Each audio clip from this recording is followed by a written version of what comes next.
Hello and welcome back to the Self-Wealth Real Estate Podcast with your host, Luke Boyron. Today, I'm interviewing Sean McRae, aka Sean Frost. Now, Sean has a really interesting background. He is a real estate agent who runs a team at eXp Realty. He also was formerly a music producer and is doing that again. And he invests in real estate, both himself and his wife, as well as with a group of friends who invest together as a group, which I think is a really interesting concept. Now, they've done SDU duplex conversions, spec home builds, bought new homes. They do custom home building. He is potentially working on building out a small subdivision, a street of homes in the Ottawa area as well. So a lot of interesting stuff going on. He also talks a lot about, and if you know him from social media, you'll see he talks a lot about mindset and entrepreneurship. So a lot of really interesting stuff we dive into today. I really like his energy and the way he thinks about things. So I think you'll enjoy this episode. I did. Thank you for watching.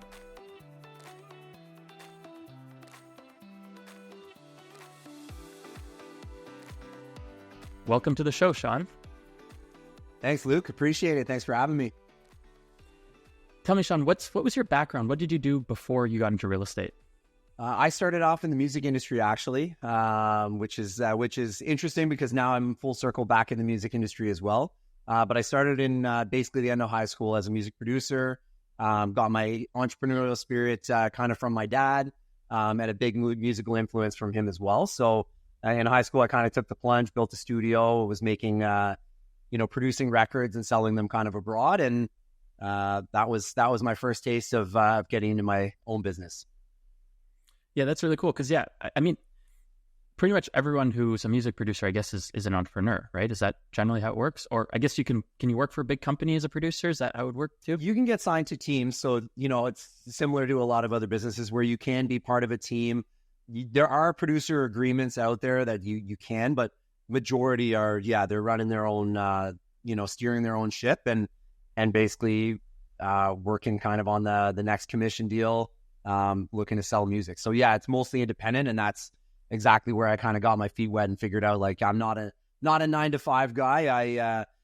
To feel self-fulfilled and to have that hustle, that hunger kind of, calm down. Like I definitely need to do something on my own. Absolutely. And that's it's so good to know early on, because some people are not meant to work for others, right? And you can find a way to work for yourself, because some people prefer that stability. They're better at that, but some people just don't thrive in that environment. And when you force yourself to be in that environment, you shouldn't be there. It beats you down. It's like, why am I not doing well at this? Why am I not, succeeding as well in my job as I should be? And it's because you're motivated by the things you want to do for yourself. You have that self-drive. And I mean, it's interesting because I never thought of producers that way, but it is, entrepreneurship. You have the sales skills, right? You got to bring in clients, you got to sell for your clients, but you also need the skills to produce, it sounds like, right? Like, for sure, you actually need to know what you're doing music-wise. That's the product, right? Yeah, exactly. So it's a balance of, I like that aspect of it. I know you're big on mindset. Have you read the E-Myth Revisited by Michael Gerber? No. Okay. One to check out. So, one to check out. Yeah, it's good. I mean, you're well kind of past that level, but it's also, there's elements in there that are great for mindset. And one of the things they talk about through there is the baker and the bakery. And, an example that runs through it is someone who owns a bakery and they make pies, right? And someone might start that business because they're really good at making pies. Right. But the best bakeries aren't run by people who know how to make pies well. They're people who know how to manage employees and, marketing and there's all of these different tasks through the business. And so being a business owner isn't just knowing how to sell that product. Obviously, if you make great pies, that's great. But if you can't market it, if you're in a bad location and, and you can't organize employees and things like that, your business is going to suffer even if your pies are good. So there's an element of all of that. And,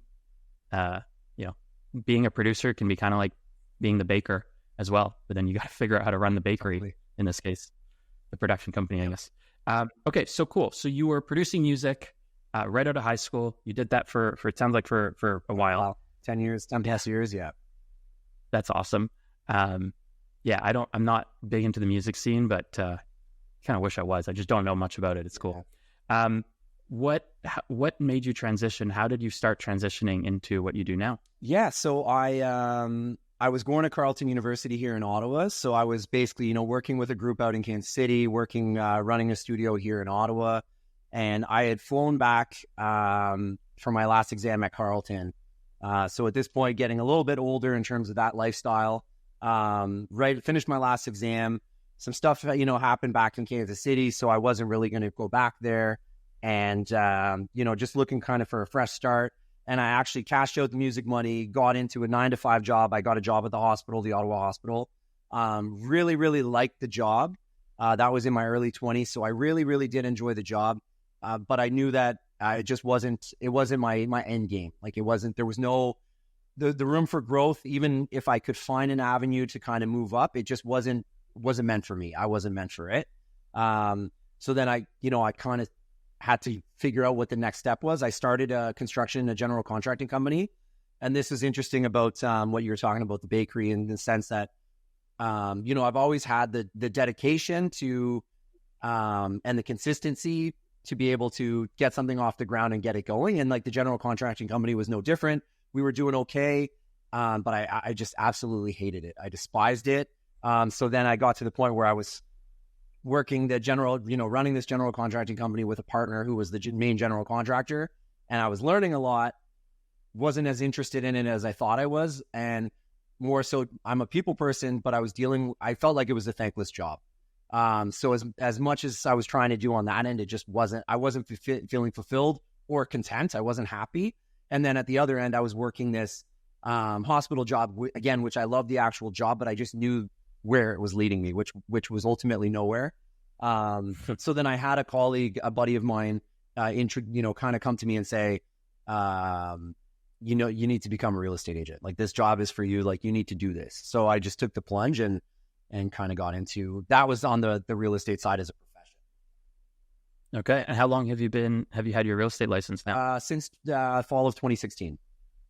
2016. Oh, nice. Okay, that's fall of 2016 is when I started flipping houses. There you go. Yeah. Yeah. Nice. Yeah, it's been a while now. That is a while. Yeah. Okay, awesome. And now what do you do on the real estate, let's say on the agent side or broker side? What do you do there? Yes. Tell me a bit about that. Yeah, for sure. So on the broker side, I sell under eXp Realty. I do run the Sean Frost real estate team. So that's my own entity, my own team under eXp.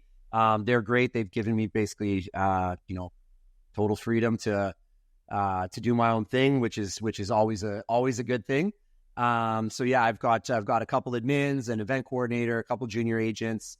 My philosophy is not to expand in terms of size. It's to obviously push as hard as we can in terms of production, of course. But it's to have that harmony, work with like-minded people that usually I'm already friends with or close with, that I can trust. Because at the end of the day, now I'm lucky enough that I'm in a position where it's not necessarily always about the bottom line. It's about enjoyment and making sure that I'm living the life that I want to live. And I've been able to achieve that through real estate, which has been a blessing. Absolutely. Yeah, that's really cool. All right. So you're running this real estate team. EXP actually seems perfect for you as well. Just the way you are as a people person and everything. Like, it's they have a different model at EXP than some of the other brokerages, and I think their model is perfect for you. It seems like a good brokerage. Yeah. I'm not recommending no. Because it depends on the person, really. It's not the perfect I don't think it's a perfect brokerage for every agent, but I can tell the way you are and the way you're a people person and everything. I think that's actually the perfect brokerage for you. Yeah, from the outside. So, we talked a little bit before. You obviously do a lot. Tell me a bit about the other things you have going on in the real estate space. Right. So, broker first and foremost. In the real estate side, I'm also an investor. My wife and I, we have a couple properties we've purchased in the past and done some flips, some holds. And then I have a group, of close friends that I've had, a few of them since elementary school. We're thick as thieves. It's been amazing. So we've got a group that we started, I believe, in 2019 in the PM properties. So we purchased a bunch of properties. So we've done some flips. We've got some buy and holds as well. So the real estate investing side has been important. I have my Tarion license, which here in Ontario, is required for building new homes. So I do have my cherry on, and I own 2 custom home building companies, partners in both. So there's Elm Homes and Black River Homes, which is great. And then I've come back full circle, and I'm back into the music industry. I actually manage a couple artists, one of them being 2Time, who's here from Ottawa. He signed a major record deal with Columbia Records, so he's out. I've got him out in LA. So I'm still back in the music thing, which is a huge passion of mine. So I'm really living my best life now between real estate and music, and obviously other investments and stuff. And then I'm also a partner at Atletico Ottawa, our professional soccer team, our football team here in Ottawa. The club approached me a couple of years ago to partner up with them. I'm a massive supporter first, so I was very, very thankful for the opportunity, and we've been working together the last few years with a ton of community engagement. So a lot of stuff on the field, but even more off the field. So I've been blessed to be able to team up with Chio, and this 2 weeks ago was the home opener I put on with Canadian Blood Services. So just really getting the message out and trying to do my part, and yeah, just doing it. That's amazing. One thing I was going to say is, I love that you're investing with a group of people you've known, many since you said elementary school.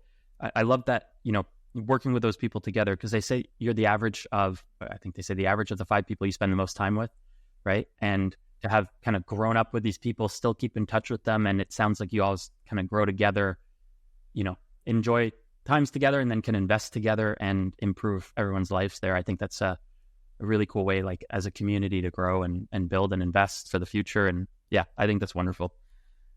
So you're Terry on Builder. So you do so much. How do you manage to do all of this? Actually quite easily. So so I've been lucky. I do have some really good mentors. And there's a lot of people that I've learned from, in terms of even not even directly, but just, picking up an audiobook or picking up a book, self-help stuff. Firm believer in continued education. So I'm always enrolled in a course of some sort, trying to broaden my horizons and learn more. My personal mentor on the real estate side is Ryan Serhant in New York. So one of an absolute massive broker in the world, runs, Serhant, which is the most followed real estate brokerage in the entire world. So I do have him, as a resource, which has been crucial.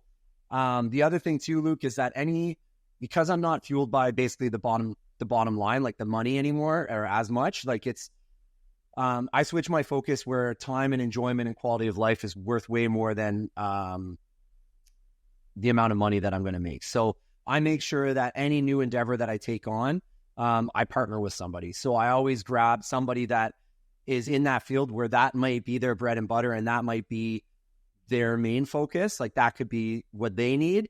Well, I would much rather take a little bit of a back seat and help steer the ship, and also still make money on it and be content with it and watch it grow, knowing that the responsibility is really relying on a partner of mine. So they're basically carrying the bag, because they're going to be the ones that excel. And then I can just offer some expertise and insight along the way, but I don't need to necessarily be even making as much as they do. Like I'm totally open to negotiating the right deal, to where at the end of the day, I'm content and I'm really happy with what I've negotiated for myself.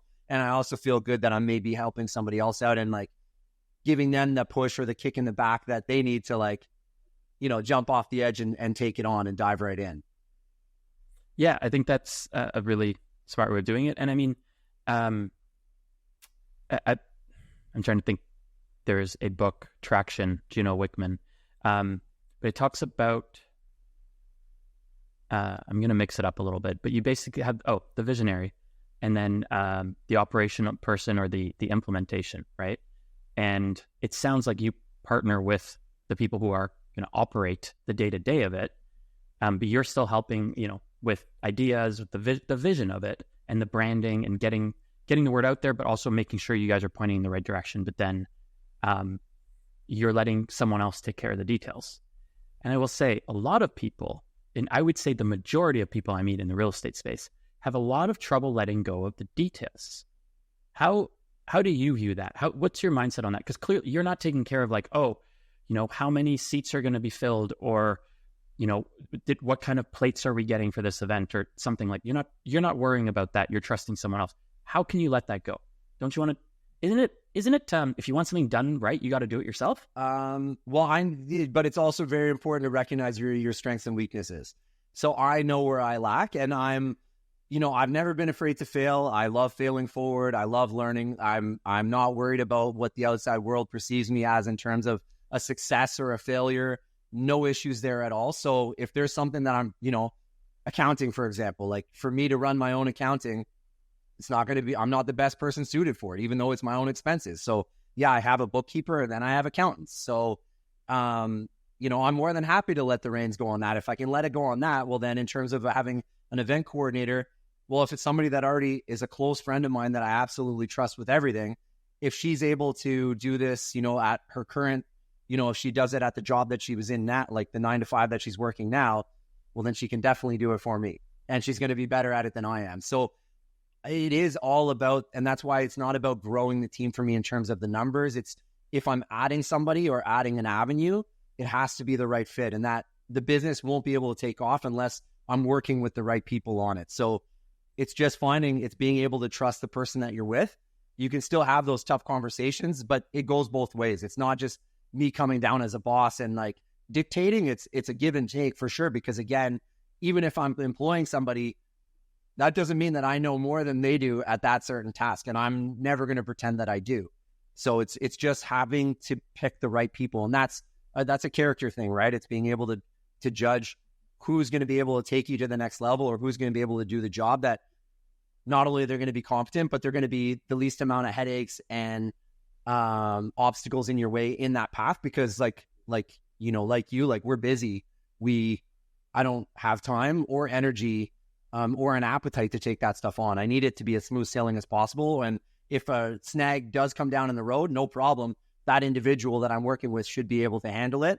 If they need to reach out to me and we bounce off some ideas and stuff, yeah, I'm all about it. That's fun. But I always work with somebody that's definitely ready to take that next step. Like I'm not grooming somebody to do it. They're ready to rock, and they just need a little bit of help. Yeah.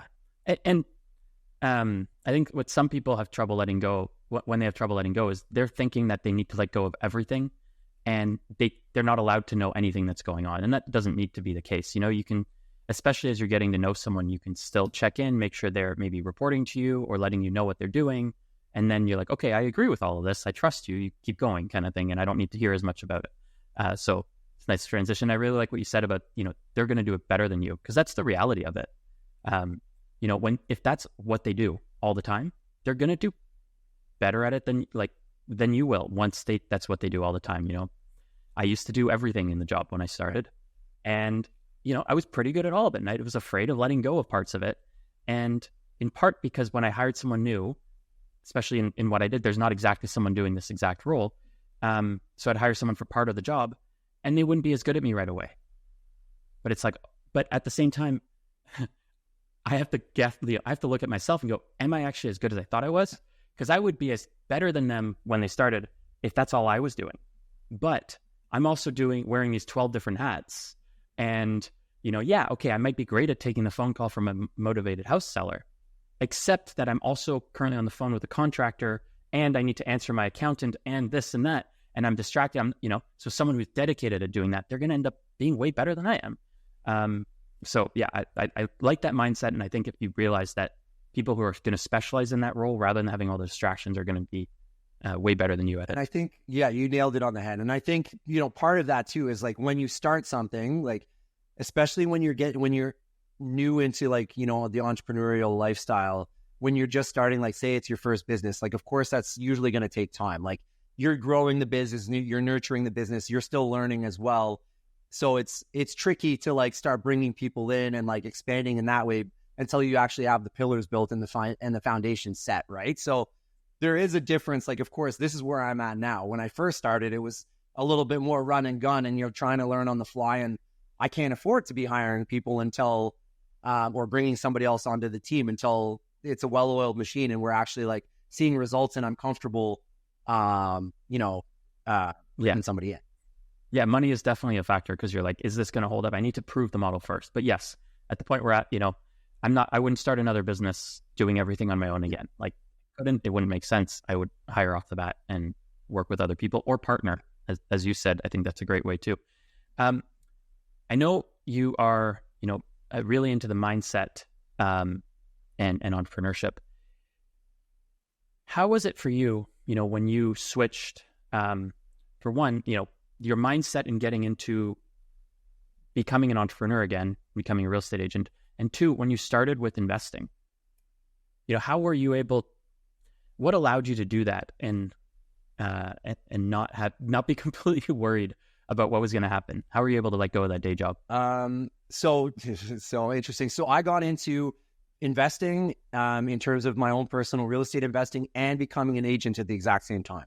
So just by chance, but I was working at the hospital, and I knew that there was more for me. The construction had failed. I felt like I was at literally rock bottom, just waking up, not happy, unfulfilled, lost, stuck, didn't know what to do. And my buddy, introduced me to this. So I started taking the course. At the same time, my mom was moving. So I had the recording studio in the basement that I had built in the basement of my mom's condo townhouse, and she was moving. So I was like, okay, it's too nostalgic. I can't let this go. And I was renting, like no money, nothing. So I'm like, okay, figured out a way to hustle, to get the money, to buy this townhouse off my mom, full market value, no deals. I actually overpaid on it.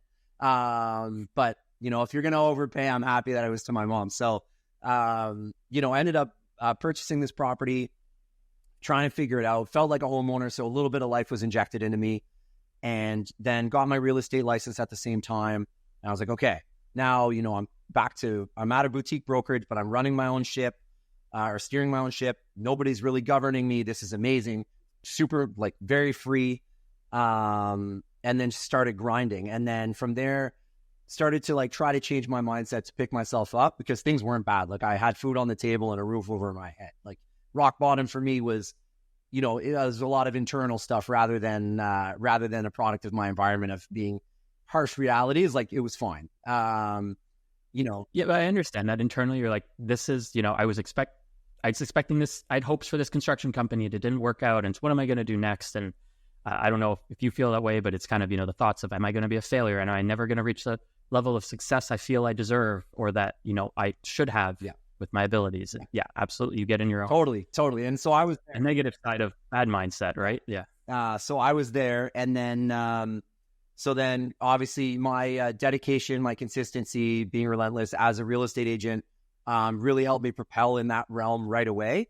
But then I was also I was very fortunate that I was able to switch my mindset relatively quickly about the Ottawa hospital. So working at the hospital and having that thought of I quote unquote dead end job for me. That's not to say anybody working there is a dead end job. For me, it just wasn't my spot.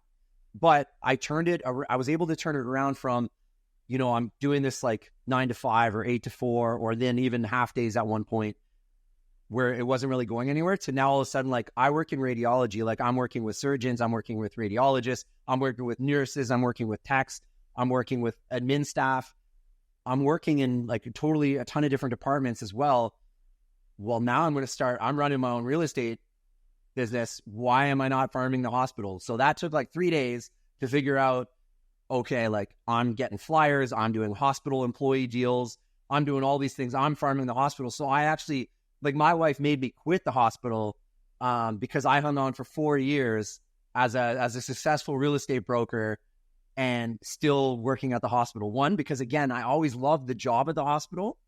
But now it was so fruitful with the contacts and the networking that I was able to do, that the business just coming from the hospital was enough that I really didn't need to go into public space to do real estate if I didn't want to. So I hung on for 4 years until my wife was like, no, it's pack it in, bud, you're done. So, and to be fair, COVID was coming on and all that. So, hindsight, it was perfect timing, but I was able to really use those and change my mindset about the hospital. So then I got that even bigger boost. And then it really helped me dive into more manifestation, ideologies and just self-help books and getting my mentality right. And focusing on non-negotiables in life, aside from money stuff, just non-negotiables that I wasn't willing to kind of sacrifice or do anymore. And then stuff that I was willing to take on that maybe I wasn't, that felt like would get me to the next level, and why I should be excited and that I'm fortunate enough to be in the position to do that. Yeah, that's awesome. Now, manifesting, some people consider a little bit like, woo, okay, sure, yeah, put it out in the universe, blah, blah, blah. But I mean, I believe there's an element of it's even for yourself. You put it out there and it becomes something that your subconscious focuses on. Can you talk a little bit about manifesting, what that means to you, and also give us, a situation where it's working? Yeah, for sure. So I agree. It could, there's misconceptions, and I think everybody's, lots of people can have different versions on it. Yeah, I am a firm believer in putting it out into the universe, and that's good and bad. And negative stuff, like, I try to keep that stuff under wraps as much as I can and not put it out there. But again, I don't believe that things just fall into your lap necessarily. Like, and if they do, you've put yourself in that position that has happened. You didn't just wake up, lie in bed, and then all of a sudden, like, the deal of a lifetime comes across your desk because you didn't do something to get into that position. Nobody's randomly calling you without you building something or knowing somebody and saying like, hey, Sean, I've never spoken to you before. I have no idea who you are.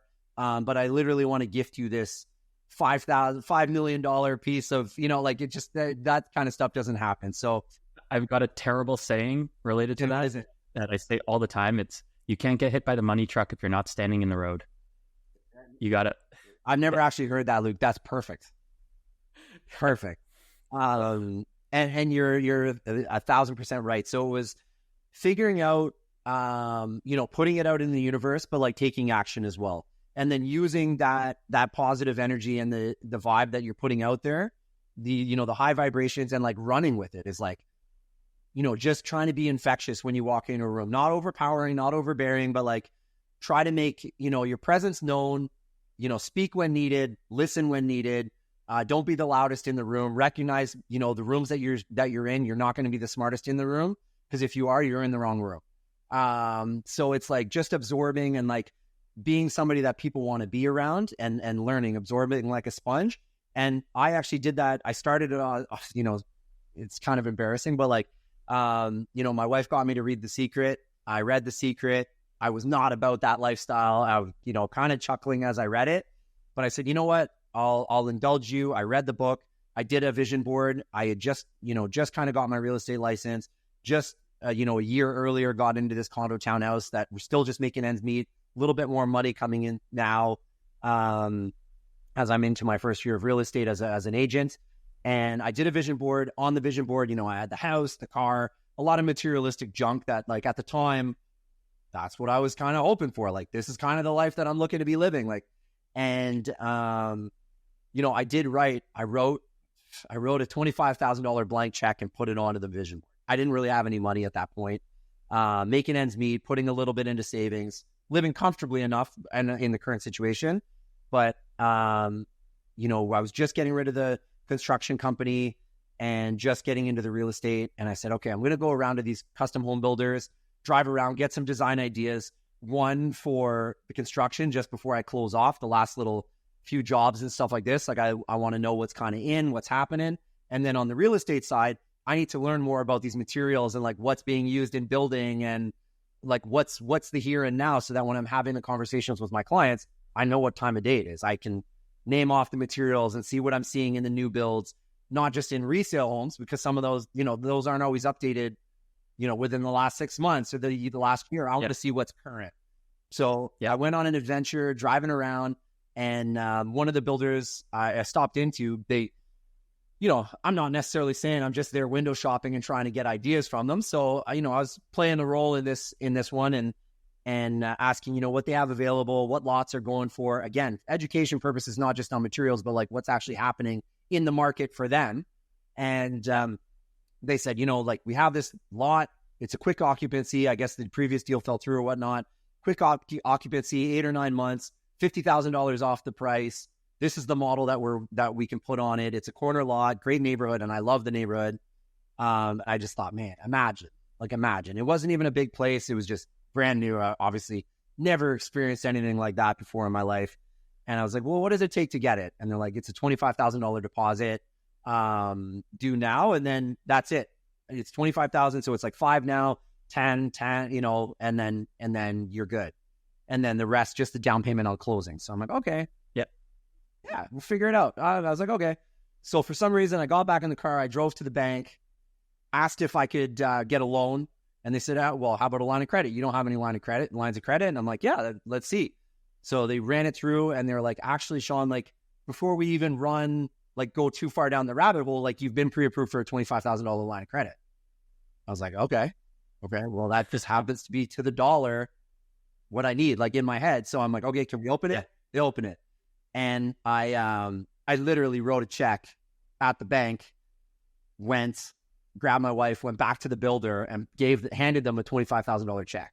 And, we got in the car, like from the builder's office, and she's like, did we just buy a house? I'm like, yeah, I think so. And she's like, what are we going to do? I was like, we adopted the saying, like, everything is, we'll figure it out. So we just laugh about it when things don't go how we wanted it to go. We laugh about it and we're like, we'll figure it out. Because at the end of the day, there's so many more important things that can happen in your lifetime that something like this, you'll figure it out. It's not the end all be all, right? If you need to have everything figured out before you start, you'll never start. There's way too much to figure out in life and in every aspect of it. Yeah. And, you hear there's all these little things that could happen and they're so unlikely. But if you prepare for all of them, it's impossible. It'll scare you off from doing anything and you'll never have the time to do it. So it's not saying don't be prepared at all, but prepare enough, get a general idea, and then go take action. Prepare for the adventure as well. That's part of the preparation is like, don't just wing everything, like you said, but like prepare for it as much as you can, but then just be prepared to embark on the journey and the adventure that it's going to take you, because then you'll enjoy it at the end of the day too, right? Like you'll actually be like, man, this was what a ride. Like what's better than saying that? Like, especially when it works out in the end, is like, what a ride. Like, I can't believe we did that. Yeah, absolutely. I wanted to ask you, what do you think sets your real estate team apart? What's special about you as an agent and your team? That's a great question, because to separate us, I don't know. I'm sure there's a lot of other great real estate teams that have the same blessings that we do. Our communication, work ethic, again, like everybody on the team is just is on point. We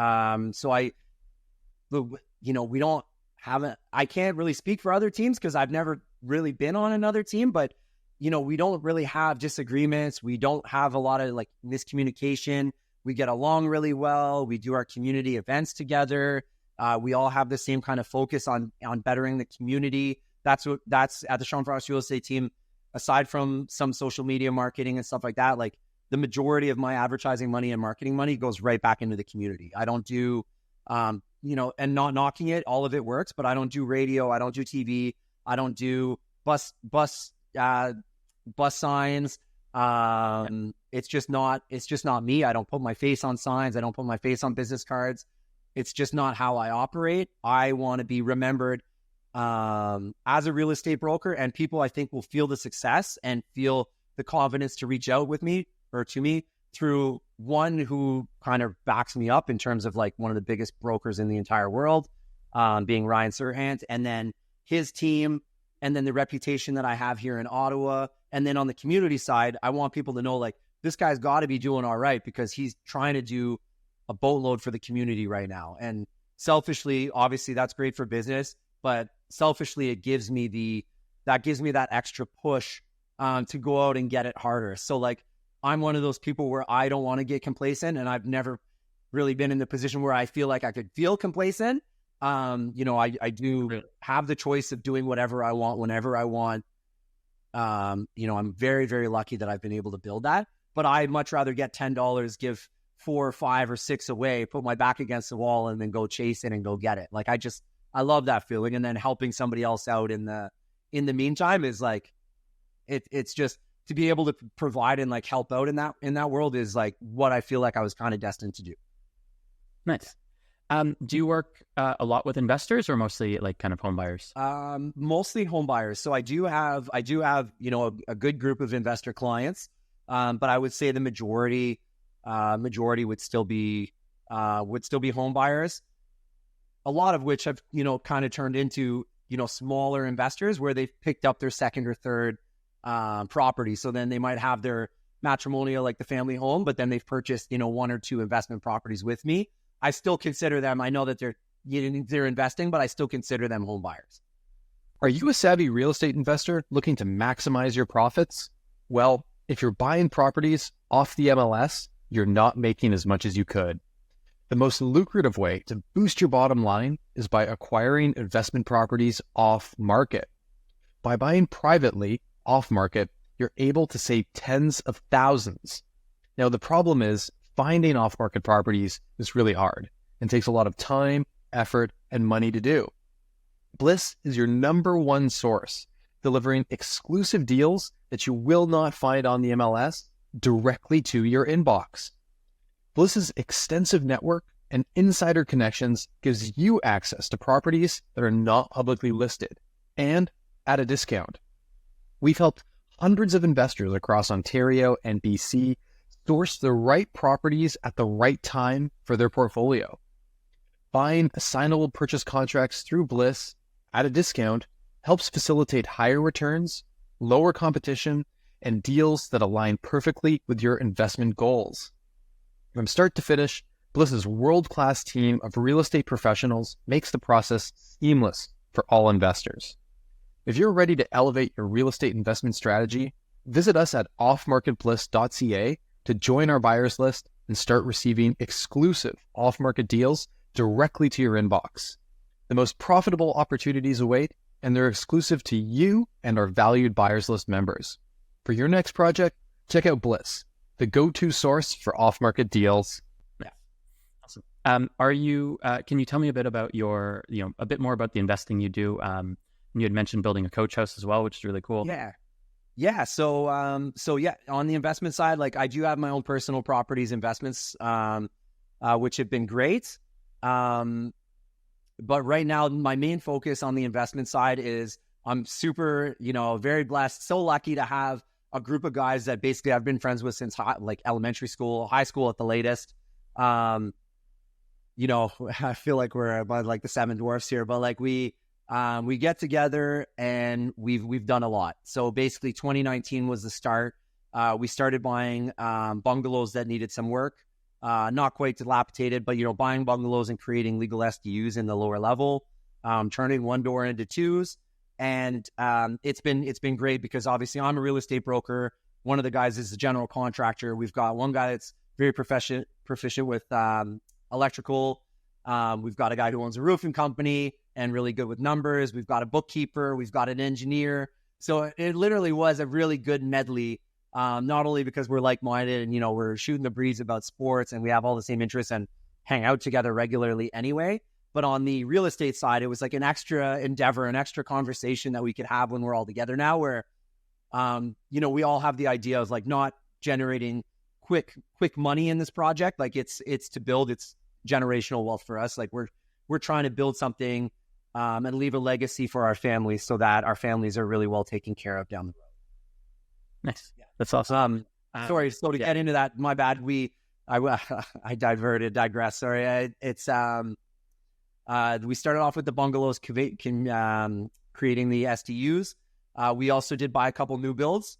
So from Track Homes, bought some new builds and then let the time kind of stretch out until those homes were done, and then literally had value in them by the time the occupancy permit was handed over. We had built a ton of value in them. And those ones we actually ended up flipping really quickly, just cash in and use it for the next big project. And now we just finished our first coach house at the back of one of our properties, and which was super exciting. I just got it rented, so that's fun. And then we've also adopted a custom home building company out of that group as well. So we built last year we built our first single in Westboro on that one. And then a colleague of mine, my partner Connor, we actually have some land out in Almont. So we're slowly planning. It's in the middle of a residential neighborhood too. It was an amazing find for the land. So we're at some point going to be building our own street. So that's a bit of a legacy project for us down the road. Yeah, something that I can take my son out for a drive and drive down the street and be like, we did this rather than just having, I've built a few houses throughout the city, which is great, but it's going to be really cool to have them kind of all lined up. Awesome. So when you're like the first one you were talking about, was that a spec home? Did you guys like buy the lot and you built it? Did you sell it beforehand, or were you building it for like a client who asked you guys to build? So that was a contract home. So we did build it for a client. Now, okay. So I've done it both sides. I've done it as, like acquiring the land and building, and then the contract home. The contract home was amazing. Just the amount of risk and the pressure. It was just, it certainly was a lot. And we had great clients to begin with, which also makes a difference. But actually, it makes all the difference. It could be fantastic clients. Incredibly difficult with picky clients. Yeah, it was a great experience. Yeah, absolutely. That's awesome. Yeah, building a whole tract home out in Almont, great area. There, or tract like a bit of a neighborhood, right? A street. How many homes do you think you'll be able to build there one day? 8 to 16. Okay, very cool. Very cool. Nice project.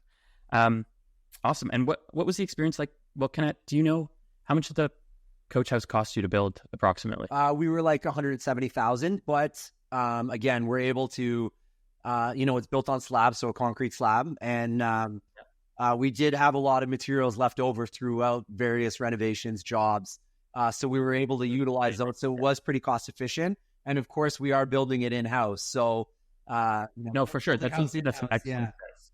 That's an excellent price. So how big is it? 500 square feet. Yeah, I mean, a lot of companies you're going to go to, it's going to be like $300,000 to have it built for you. So yeah, that's and what did you rent it for? $2,200 a month, all inclusive though, because obviously everything's tied into the other home that we own, which is also an investment property. So okay, so you didn't separately meter the hydro. No. Oh, interesting. Okay, not like it's not hard to do, but it's a choice whether it's worth it or not. That's the problem with metering too. Is just sometimes is it worth it? Is it worth it for one to separate the cost of separating, because it does cost a little more, and then also is it worth it to you pay an amount just for the privilege of getting a bill? So I've seen people with little coach houses do like separate gas meters for the coach house, and when they're small and insulated to modern code, you've got quite a bit of insulation and the foam on the outside because modern code, you don't want to transfer through to the studs. They're insulated so well that I think heating with something efficiently, like a ton of heat pump nowadays, electric is completely fine, and it's not worth the cost of, I don't know, $30 a month for the privilege of getting a gas bill before you even use any, right? Yeah. So, I think that's awesome. It's a really cool project. Let's transition over to the best and worst deal you've ever done. Sure. That one's I think it's the best deal that I've ever done, but I think it was the one that was like the most fortunate and the most that things were out of my control. So I can't really I don't feel that I deserve all the credit, but I did get a jump on it. So it was basically coming into to COVID. I was looking at a bunch of new builds. So I just had this notion that it was really, really early days, and that the market was really, especially for newer homes, was really going to take off. Mm-hmm. And we went out and basically I think I purchased four or six, something like that, new builds. And it was early days, so deposits were still good. The prices of these homes, and it was all townhouses. So these towns were all basically going around the $500,000 range. And around where in the Ottawa area? So from Richmond and a big emphasis on Finley Creek. Oh yeah, big emphasis on Finley Creek. It was still just coming around, growing, getting bigger. That's where I am right now. I'm sitting in Finley Creek. There you go. Right on. Nice. Yeah. So I and those were the most fruitful ones. So Finley Creek, I'll use that one as the best deal. So I did end up buying. I lucked in. Sales manager over there is fantastic. And I lucked in on an end unit, but it was a semi. Like, it was a very, very rare opportunity where there was a bend in the road on the street, and they had a spot to put a semi, but in a townhome model. So you're paying townhome prices on a semi, literally a semi-detached. And I couldn't believe I was like, oh yeah, just like buy as fast as I could, and couldn't get to the builder fast enough to give them my money. And I knew it as soon as we did it. Like, I just knew that it was a home run. And sure enough, it was $500,000 by the time it was built. We did it, $50,000 in upgrades or whatever. So I think we were, $560 or something all in.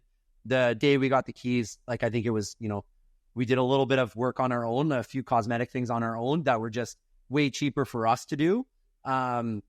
Within a week, I had a stick in the ground, and we ended up selling. So, say we're 560, 570 all in, and like sold it for 815 in a day. Oh.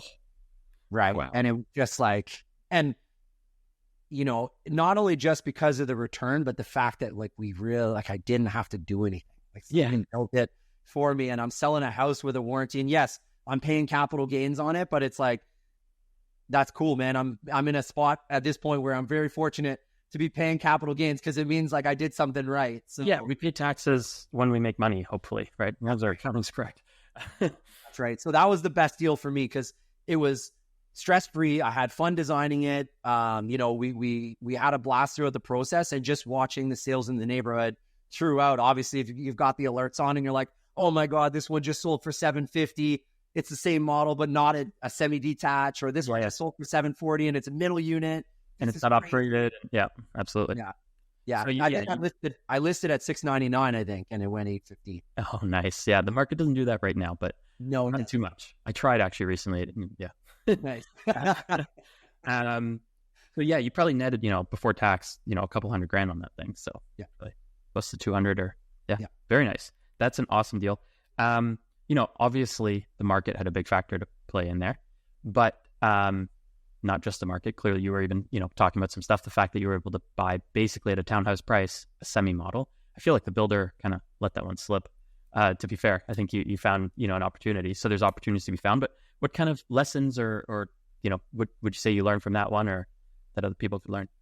Well, I definitely realized that wasn't an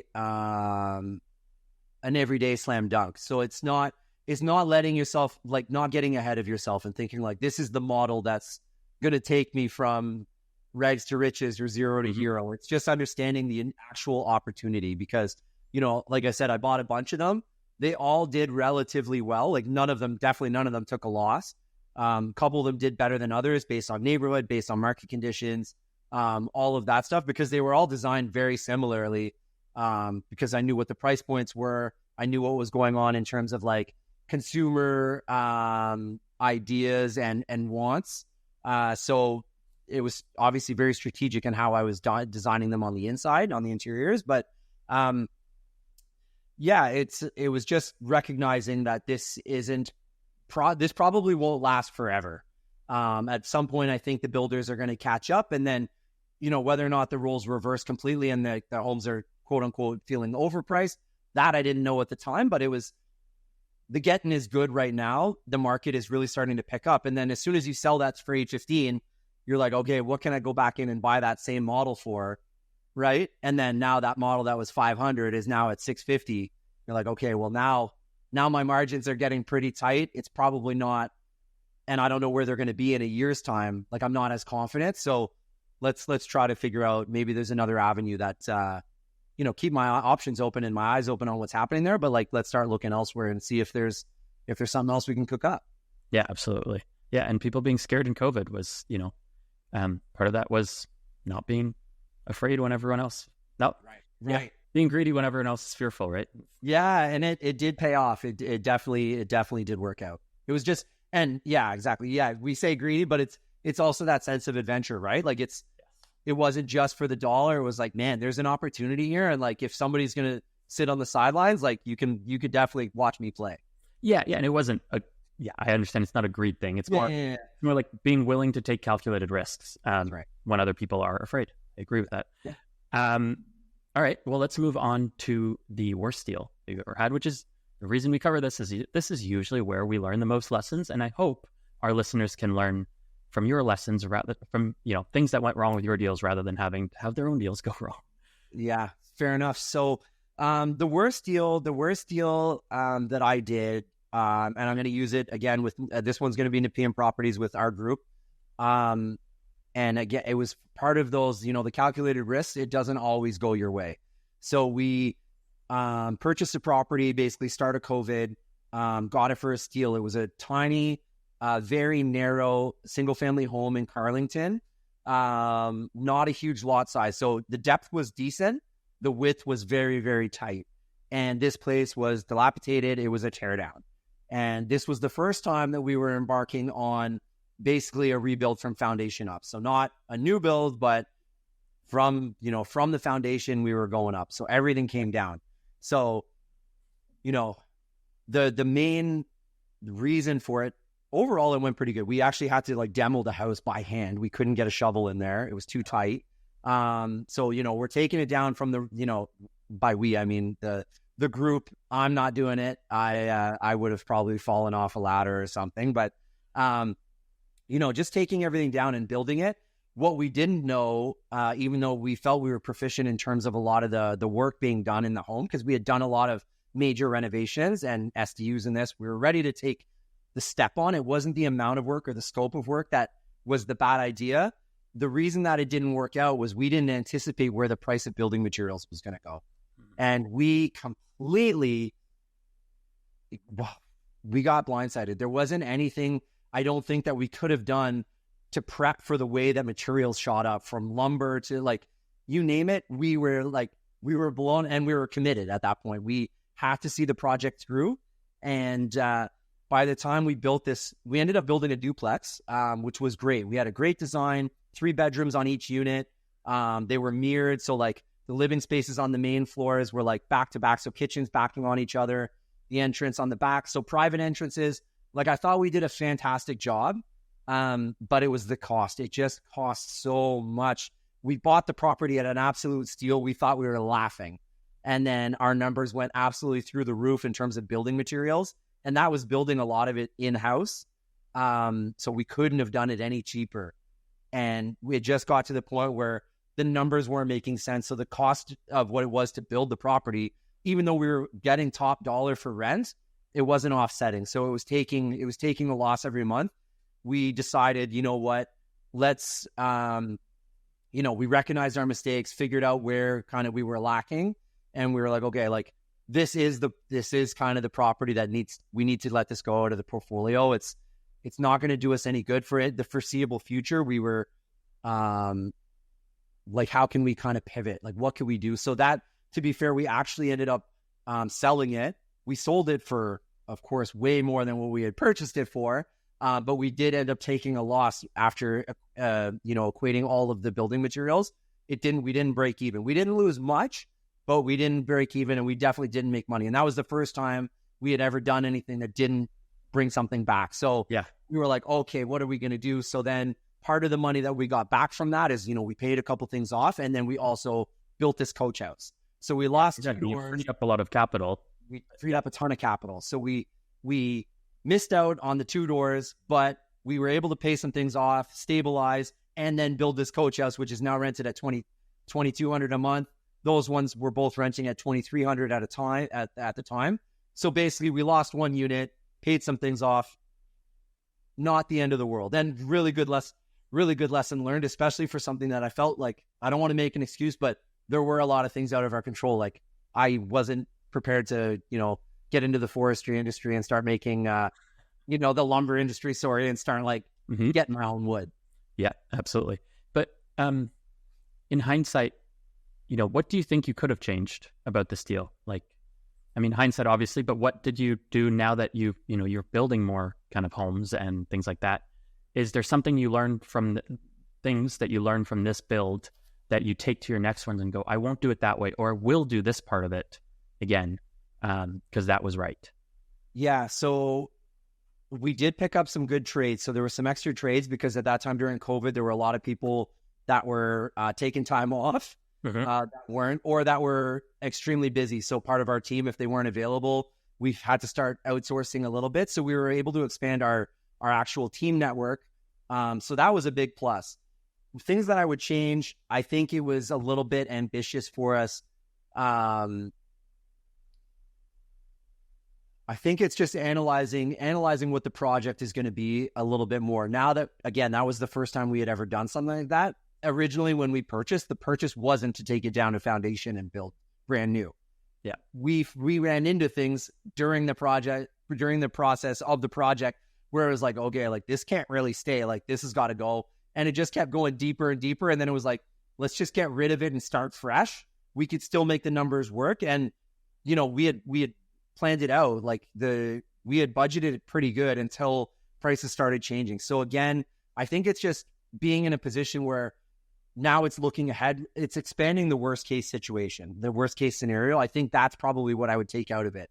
I'm always optimistic, and I'm not a doomsday guy, but it's like, adding to that worst case scenario. So we had our worst case scenario. It was worse than the worst case scenario. Yeah. So now it's like throw some change on it and let's extend that boundary. Like, are we good if it gets to this point? Oh, it'll never get there. But if it did, are we still good? Yes. All right, then it works. It's a shoe-in. Yeah. I think that's what it is. I think that makes sense. And I mean, my philosophy is, with I flip a lot of houses and stuff like that, is some houses are not going to work out. But as long as on average, the majority are making, good money, a few losses here and there are just the cost of doing business. Because I don't aim for home runs in my business. Home runs happen if you're regularly making base hits, but if you only try to swing when there's home runs, you're going to miss out on a lot of good opportunities, including ones that could turn into home runs. And occasionally you swing for a base hit and it doesn't work. You strike out, So yeah, that's my philosophy on it. It's okay to lose a little money. One thing for you. Yeah. So based on that, so the first time that you lost money, like, did you have any type of, like, do you remember it? And did it affect you at all? Oh, it crushed me. Okay. I was relatively early on in flipping. And this was 2017 when the Ontario government announced the 16-point housing plan, Kathleen Wynne. And I read the plan and I said, this is no big deal. And it wasn't, in my opinion. It didn't really affect investors. But what I didn't take into account was investors' mindset and people buying mindset in general. So even if it wasn't a big deal, people's perception affected the sales on the market. And so prices had started falling a little bit. And I picked up, I wholesale real estate too, but I picked this one up from another wholesaler. Actually, I wasn't wholesaling back then. I picked this one up off of a wholesaler. And it was a good deal at the time. And then I started renovating it. Part of this was contractor issues. I had a contractor under quote. They kind of ghosted me for a while, and then they were like, yeah, we underquoted. We're not going to finish. And so that dragged it out. I found another contractor. Some of their work was shoddy. Finished, but it wasn't great. Because of all that, the pool closed later. Like, I had to close the pool before selling it. I take care of this pool the whole time. Anyways, I ended up selling this thing. I think I lost $90,000. Yeah. And that's the most I've ever lost on a flip. And I mean, a lot of that was private money, carrying costs. It was a combination of factors that went wrong for me, but that one hurt bad. And I will say it crushed me. I was a little bit scared to get back into it. And it took me a little while. Like, it was hard to focus on working because I was a little in my mind about what's going to happen. What if this happens again? And yeah, so definitely. Yeah, totally. So yeah, this was our first and only, thankfully at this point still, but that was the first, loss, the first thing that didn't go well. And it was like, we're sitting around looking at each other and it's just like, when you're like, we felt like we were forced to move the project, like move the property on. Yeah. Just to make sense. So that it felt like we were conceding, right? And that all of us are sitting there like, well, let's fight for it. And it's like, it just actually doesn't make sense. We got to just let it go. But I think that's one of the lessons I would say our listeners should learn from that, because that is so important. You had this property, you had a ton of capital in it. It sounds like you were losing money every month. And I've seen some investors go, well, I'll just hold it till it makes sense again. I'll just hold it till the rents go up and I'm cash flowing, and I think the right philosophy is let it go, take a small hit, free up a ton of capital, and then stop bleeding every month, and then go make your money somewhere else. You put $170,000 into a coach house and get $2,200 a month in rent. That's great. Yeah. I don't know your experience with it. I only refinanced one of my properties with a coach house. They added some value for the coach house, but I would just say for listeners, it's still a little bit hard to get kind of all your value out on a refinance on a coach house because it's so new to banks and appraisers. They don't really know what they're doing, but a coach house is a good way if you're able to kind of park some extra money to get good return relative to what you spend in it, in my opinion. So, yeah, I agree, especially with the, the lack of red tape for a lot of it too, right? Like, it's just, we mentioned it earlier with, no variances, and like, it's just, you have an opportunity if you buy the right property to begin with. Like, it's just, I don't want to say gold mine, but it's super cool. Absolutely. Yeah. And it's not for everyone. It's not the right situation for everyone, but I think it's really cool. And yeah, we were talking about before recording about, not trying to build as you can as of right, because I don't think it's worth the time and the effort and the cost to get minor variances unless you're doing something very specific or on like a more downtown lot or something like that. Because mine, we started building and the neighbor said, can you build, like, how did they let you build without them notifying us? And we didn't have a chance to go to a meeting to say we didn't want this. And then our neighbors back here, like, yeah, that's the point. That's the point of why we were allowed to build like this. It's just a building permit, not a minor variance that gets notified to all the neighbors in the area. And then they come and all the NIMBYism happens and say, no, we don't want this. Sure, we need more housing for people, but my kids play in my backyard and it's too loud while they build or whatever it is, right? So yeah, absolutely. I love it. Kind of made me laugh when the neighbor came and said, I can't believe they let you start building without telling us. Yeah, that is the point. Yeah. This is awesome, Sean. Let's move on to the final questions of our show, our round-off questions. The first one I wanted to ask, what has changed about your approach to real estate investing with your experience?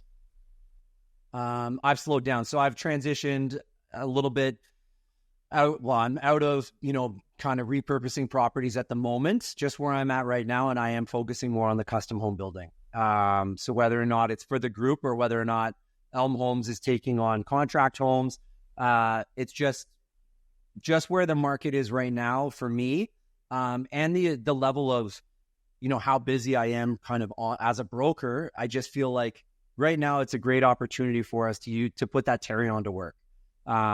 Building the custom homes is it's fruitful, it's fun, it leaves a really cool little legacy feel to it. Like I put that house there every time I drive through that neighborhood, especially, I've been fortunate enough to put a bunch of houses up in Westboro and some nice neighborhoods. So it's like you're cruising through and you're like, did that one. And they returned great value. Like, it was a good return on them.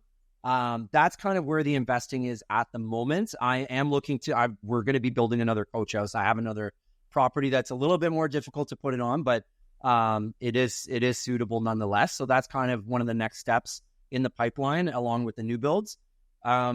And then it's just keeping an eye on the market. Like I'm always still a fan if I love a good bungalow with an SDU, as long as the price is right, and the numbers work, I'm a fan. I enjoy them. I enjoy showing them when I have tenants move out.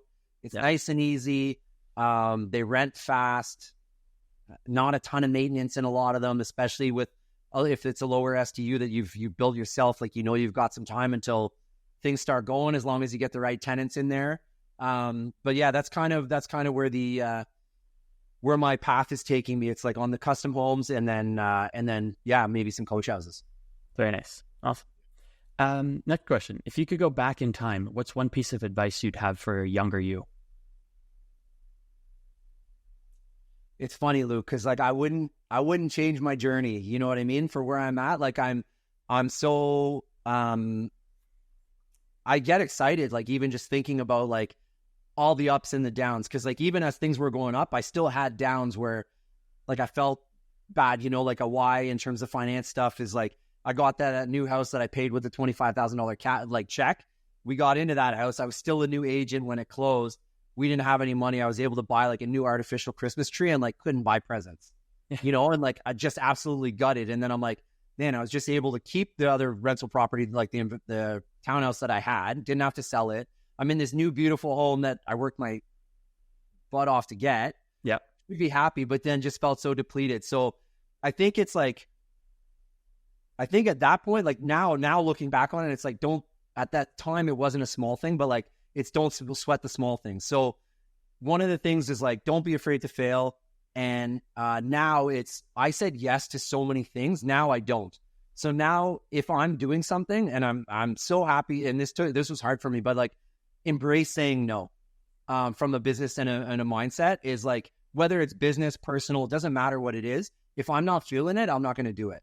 And that means that anytime that you see me or that I'm doing something, it's because I genuinely want to be there and I'm interested in it. I'm passionate about it. And like, I'm excited to go down the rabbit hole on it.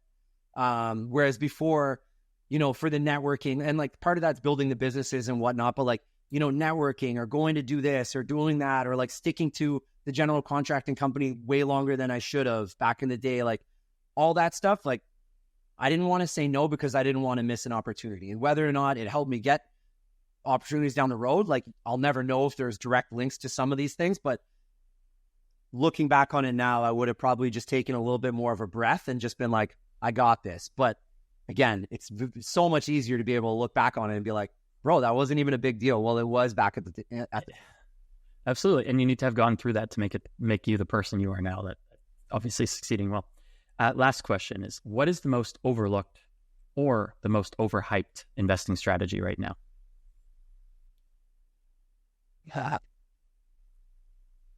Great question. I've got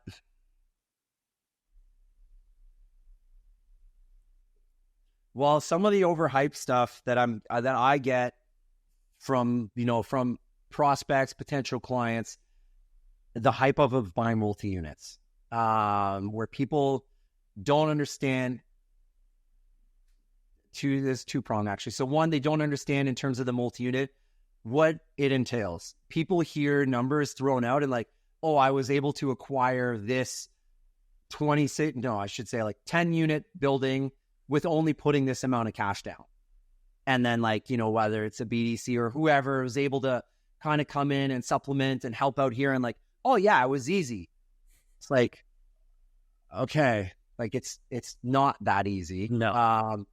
There's a huge misconception, and I feel like that's overhyped in the conversational sphere, if that makes sense. Like I get a lot of people talking to me about that stuff, and it's like you literally have like you have no idea what you're talking about, and like that's okay.